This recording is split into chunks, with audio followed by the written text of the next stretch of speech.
ರಾಜ್ಯದ ವಿಧಾನಸಭೆಯಲ್ಲಿ ಪ್ರಮುಖವಾಗಿ ವಫ್ ಗಲಾಟೆ ತುಂಬ ದೊಡ್ಡ ಮಟ್ಟಿಗೆ ಸದ್ದು ಮಾಡ್ತು. ಇಷ್ಟು ದಿನ ಬಿಜೆಪಿ ನಿರಂತರವಾಗಿ ಹೇಳ್ತಾ ಇತ್ತು ಈ ಬಾರಿ ಸದನದಲ್ಲಿ ವಫ್ ವಿಚಾರವನ್ನು ನಾವು ಪ್ರಸ್ತಾಪ ಮಾಡ್ತೀವಿ ಅಂತ. ಆರಂಭದಲ್ಲಿ ಇದಕ್ಕೆ ಚರ್ಚೆಗೆ ತೆಗೆದುಕೊಳ್ಳೋದಕ್ಕೆ ಮೊದಲ 2-3 ದಿನ ಸಾಕಷ್ಟು ಸರ್ಕಸ್ ಆಯಿತು. ಅದಾದ ಬಳಿಕ ಚರ್ಚೆ ಆಗ್ತಾ ಇದ್ದಂತೆ ಇವತ್ತು ಸರ್ಕಾರದ ಪರವಾಗಿ ಉತ್ತರವನ್ನು ನೀಡಬೇಕಾಗಿತ್ತು.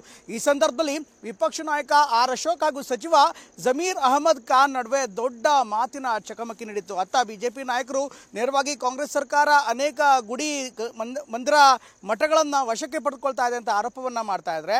ಇನ್ನು ಸರ್ಕಾರ ಮಾತ್ರ ಈಗಾಗಲೇ ಬಿಜೆಪಿ ಅವಧಿಯಲ್ಲೇ ನೂರಾರು ಕುರುಬರಿಗೆ ನೋಟಿಸ್ ಕೊಟ್ಟು ಅವರ ಬಾಳನ್ನು ಹಾಳು ಮಾಡುವಂಥ ಪ್ರಯತ್ನವನ್ನು ಮಾಡಿದಿರಿ ಅಂತ ಆರೋಪ ಮಾಡಿದ್ರು. ಎಲ್ಲ ಬೆಳವಣಿಗೆಗಳು ಇವತ್ತು ವಿಧಾನಸಭೆಯಲ್ಲಿ ದೊಡ್ಡ ಗದ್ದಲಕ್ಕೆ ಕಾರಣವಾಯಿತು. ಇದರ ಜೊತೆಗೆ ಬಾಣಂತಿ ಸಾವು ಪ್ರಕರಣ ಕೂಡ ಇವತ್ತಿನ ಸಭೆಯ ಚರ್ಚೆಯ ಹೈಲೈಟ್ ಆಗಿತ್ತು. ಸದನದಲ್ಲಿ ಆಡಳಿತ ವಿಪಕ್ಷಗಳ ಮಧ್ಯೆ ವಕ್ಫ್ ಜಟಾಪಟಿ. ನೋಟಿಸ್ ಕೊಟ್ರೆ ನೀವು ಕಾಲಂ ನಂಬರ್ 9 ತೆಗಿತೀರಾ? ವಾಪಸ್ ದೇವಸ್ಥಾನ ರೈತರ ಆಸ್ತಿ ಒತ್ತುವರಿ ಮಾಡಿಲ್ಲ ಅಂತ ಸಚಿವ ಜಮೀರ್ ಉತ್ತರ ಕೊಟ್ಟರು. ಈ ವೇಳೆ ಬಿಜೆಪಿ ನಾಯಕರು ಮುಗಿಬಿದ್ರು. ದೇವಸ್ಥಾನ ಆಸ್ತಿ ಆಗಲಿ ನಮ್ಮ ರೈತರದ್ದು ಇದ್ದಾಗಲಿ ನಾವು ತಗೊಳಕ್ ನಮ್ ಹಿನ್ನೆಲೆ ಇಲ್ಲ. ಇದು ವಕ್ಫ್ ಅದಾಲತ್. ನಾನು ಕಂಪ್ಲೀಟ್ ಮಾಡ್ತೀನಿ. ಏನೀಗ ಬೇರೆಯವರು ಒತ್ತು ಮಾಡಿ ಅದನ್ನ ಟೇಬಲ್ ಮಾಡಿಯಲ್ಲ, ಟೇಬಲ್ ಮಾಡ್ತೀನಿ ನಾನು. ಯಾರ್ಯಾರು ಒತ್ತುವರಿ ಆಗಿದೆ ಟೇಬಲ್ ಮಾಡಿ. ಟೇಬಲ್ ಮಾಡಿದ್ರೆ ಕ್ಲಿಯರ್ ಆಗಿ ಮಾಹಿತಿ ಕೊಡ್ತೀನಿ ನಾನು. ಎಲ್ಲ ಅದನ್ನ ಇನ್ಯಾವ ಮಾಡಿದಾರೆ ಅಂತ ಮುಚ್ಚಿಟ್ಟು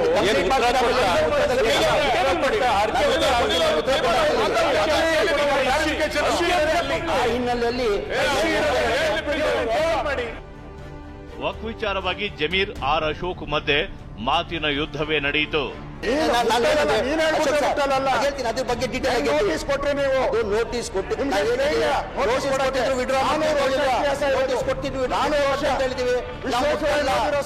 ಮಾಡ್ತೀವಿ. ದೇವಸ್ಥಾನ ಯಾರು ಮುಟ್ಟಕ್ಕಾಗಲ್ಲ. ನೋಟಿಸ್ ವಾಪಸ್ ಹೇಳಿದ್ವಿ ನಾವು. ನೋಟಿಸ್ ವಾಪಸ್ ಪಡ್ಕೊಂತೀವಿ ಅಂತ ಹೇಳಿದೀವಿ ನಾವು. ನೀವು ನಾನು ಹೇಳ್ತೇನೆ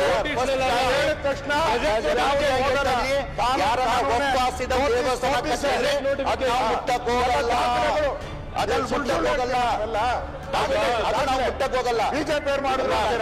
ಬಿಜೆಪಿ ಅವರೆಲ್ಲ ನಾನು ಹೇಳ್ತಾರೆ ನೀವು ಕೊಟ್ಟಿರೋ ನೋಟಿಸ್ ಸರ್ಕಾರ ಮುಖ್ಯಮಂತ್ರಿಗಳು ಆದೇಶ ಮಾಡಿದ್ದಾರೆ. ಎಲ್ಲ ನೋಟಿಸ್ಗಳು ಮಾಡಿದ್ದಾರೆ. ಮೈಸೂರಲ್ಲಿ ಚಾಮುಂಡೇಶ್ವರಿ ಇದರಲ್ಲಿ 110 ಮನೆ ಕೊಂಡಿದ್ದಾರೆ. ಈ ವೇಳೆ ಶಾಸಕ ಮಾಗಡಿ ಬಾಲಕೃಷ್ಣ ಮಧ್ಯ ಪ್ರವೇಶಿಸಿ ನಾವು ನೋಟಿಸ್ ಯಾವಾಗ ಕೊಟ್ಟಿತ್ತು ಅಂತ ಆಕ್ರೋಶ ಭರಿತ ಮಾತನಾಡಿದರು. ಆ ನೋಟಿಸ್ ಯಾವಾಗ ಕೊಟ್ಟಿದ್ದು? ಇವರು ಜನರಲ್ ನೋಟಿಸ್ ಯಾವಾಗ ಕೊಟ್ಟಿರೋದು? ಯಾವ ಟೈಮಲ್ಲಿ ಕೊಟ್ಟಿರೋದು? ಯಾವ ಟೈಮಲ್ಲಿ ನೋಟಿಸ್ ಕೊಟ್ಟವ್ರು ಹೇಳಿ ಒಂಚೂರು. ಸಾಗರದಲ್ಲಿ ನೋಟಿಸ್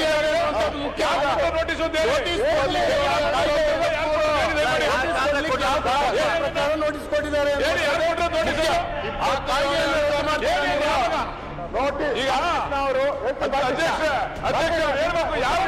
ನೋಟಿಸ್ ಕೊಟ್ರು ಅಂತ ನಿನ್ಗೆ ಹೇಳ್ತೀನಿ.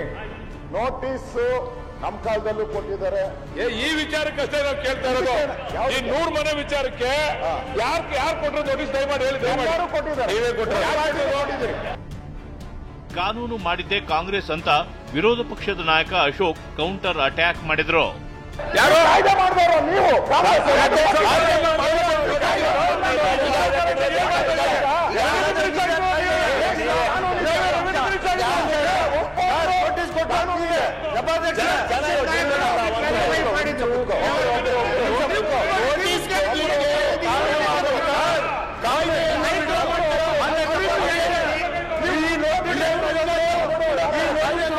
ಬಿಜೆಪಿ ಸರ್ಕಾರ ಇದ್ದಾಗ ಒಬ್ರು ಅದಾದ್ಮೇಲೆ ಸರ್ಕಾರ ಇರ್ತಲ್ಲ ಅವಾಗ ಯಾಕೆ ವಾಪಸ್ ಕಾಯ್ದೆ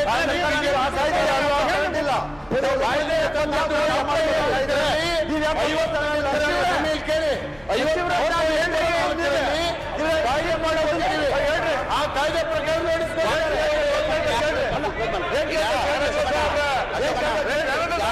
ವಾಪಸ್ ತಗೊಂಡಿಲ್ಲ ಹೇಳಿ.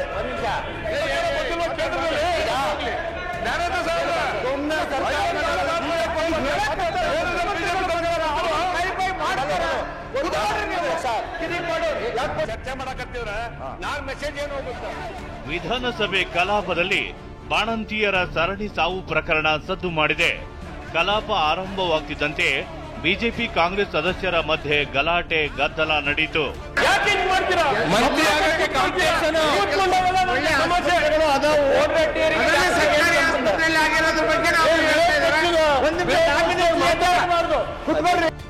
ಮೆಡಿಸಿನ್ ಕಳಪೆ ಅಂತ 6 ತಿಂಗಳ ಹಿಂದೆ ಡ್ರಗ್ ಡಿಪಾರ್ಟ್ಮೆಂಟ್ ಆದೇಶ ಹೊರಡಿಸಿದೆ ಅಂತ ಆರ್ ಅಶೋಕ್ ಸರ್ಕಾರಕ್ಕೆ ಚಾಟಿ ಬೀಸಿದ್ರು. ಈ ಮೆಡಿಸಿನ್ ಕಳಪೆ ಅಂತ ಹೇಳಿ 6 ತಿಂಗಳಿಂದನೇ ಡ್ರಗ್ ಡಿಪಾರ್ಟ್ಮೆಂಟ್ ಇಲಾಖೆಗೆ ಮತ್ತು ಎಲ್ಲರಿಗೂ ಕೂಡ ಒಂದು ಮೆಸೇಜ್ ಅನ್ನ ಕೊಟ್ಟಿದ್ದಾರೆ. ಆರ್ಡರ್ ಕೂಡ ಮಾಡಿದ್ದಾರೆ. ನನ್ನ ಹತ್ರ ಆರ್ಡರ್ ಕಾಪಿ ಇದೆ. ಕಪ್ಪು ಪಟ್ಟಿಗೆ ಸೇರಿಸಲಾಗಿರುತ್ತದೆ. ಔಷಧ ತಂತ್ರಾಂಶದಲ್ಲಿ ಫ್ರೀಸ್ ಮಾಡಲಾಗಿದೆ.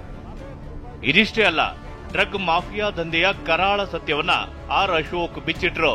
ಆ ಡ್ರಗ್ ಕ್ಯಾನ್ಸರ್ ಡ್ರಗ್ ಬರ್ತದೆ ದಿನೇಶ್ ಅವರೇ, ಕ್ಯಾನ್ಸರ್ ಡ್ರಗ್ ಬರ್ತದೆ. ನನಗೂ ಗೊತ್ತಿಲ್ಲ. ಆ ಜಯನಗರದಲ್ಲಿ ಎಲ್ಲ ಮುಸ್ಲಿಮರು ಇರುವಂತ ಸುಮಾರು 60,000 ಜನ ಇದಾರೆ. ಆ 40 ರೂಪಾಯಿಗೆ ಡ್ರಗ್ ತಗೊಂಡು ಇಂಜೆಕ್ಟ್ ಮಾಡ್ಕೊಂತ ಇದಾರಲ್ಲ, ಅಂದ್ರೆ ನಿಶಾ ಬರಕ್ಕೆ. ಅದು ಯಾವುದು ಅಂತ ನನಗೂ ಗೊತ್ತಿಲ್ಲ.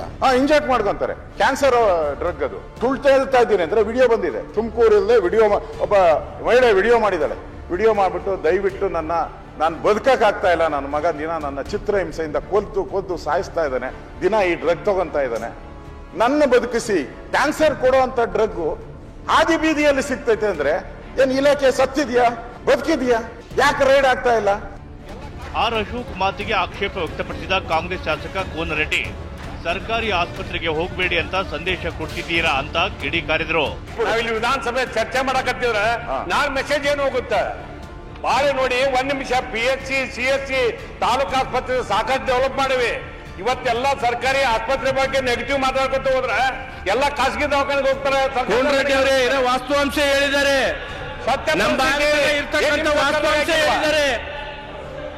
ಎಲ್ಲ ಮಂತ್ರಿಗಳ ಬಗ್ಗೆ ನೆಗೆಟಿವ್ ಮಾತಾಡುದು, ಹೆಂಗ್ ಮಾತಾಡುದು? ವೈದ್ಯರ ಬಗ್ಗೆ ನೆಗೆಟಿವ್ ಮಾತಾಡಿದ್ರೆ ಸರ್ಕಾರಿ ಆಸ್ಪತ್ರೆಗಳು ಉಳಿತಾವೆ ನಿಮ್ ಕಡೆ. ಕೊಲೆಗಡುಕ ಸರ್ಕಾರ ಎಂದ ಅಶ್ವಥ್ ನಾರಾಯಣ. ಇದೊಂದು ಕೊಲೆಗಡುಕ ಸರ್ಕಾರ ಅಂತ ಶಾಸಕ ಅಶ್ವಥ್ ನಾರಾಯಣ ಆಕ್ರೋಶ ಹೊರಹಾಕಿದ್ರು. ಈ ವೇಳೆ ಕಾಂಗ್ರೆಸ್ ನಾಯಕರು ಮುಗಿಬಿದ್ರು. ನೇರವಾಗಿ ನಾನು ಹೇಳೋದಾದ್ರೆ, ಕೊಲೆಗಡುಕ ಸರ್ಕಾರ, ನೇರವಾಗಿ ಕೊಲೆ ಮಾಡ್ತಿರುವಂತ ಸರ್ಕಾರ ಏನಾದ್ರೆ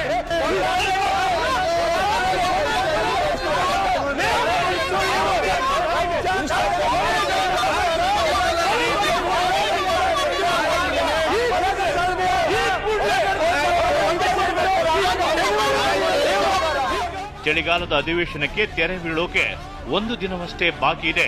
ಇವತ್ತು ವಿಧಾನಸಭೆ ಪರಿಷತ್ನಲ್ಲಿ ಬಾಣಂತಿಯರ ಸಾವು ವಕ್ಫ್ ವಿಚಾರ ಅತಿ ಹೆಚ್ಚು ಸದ್ದು ಮಾಡಿತು. Bureau report, TV9.